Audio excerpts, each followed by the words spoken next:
Assalomu alaykum. Tovuqli shashlik eng injiq go'sht, ammo to'g'ri yondashuv bilan u shunday chiqadiki, qayta yegingiz keladi.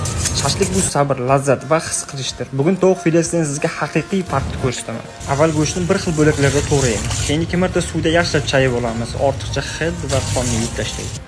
Keyin piyozni mayda qilib to'g'rab, go'shtga qo'shamiz. Bu go'shtni shirador, yumshoq qiladi, lekin ko'p solinsa hidi bosib qoladi. Sarimsoq shashlikka tabiiy xushbo'y hid o'tkirlik beradi. Ayniqsa tovuq go'shtida eng yaxshisi ezilgan yoki mayda to'g'rilgan holda boshqa ziravorlardan oldinroq solish.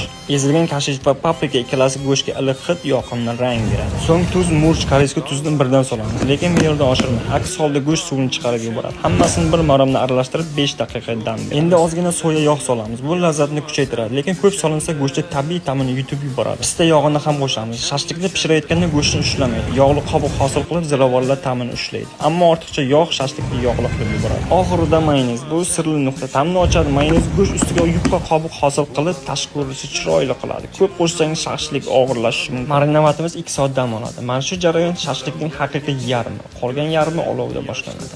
Bu reseptni sizlarga tavsiya qilaman. Go'shti yumshoq, shirador va ta'mi boy bo'ladi. Har bo'lagida suv saqlagan. Do'stlar va oilangiz davrasida baham ko'ring. Farqini darhol sezasiz.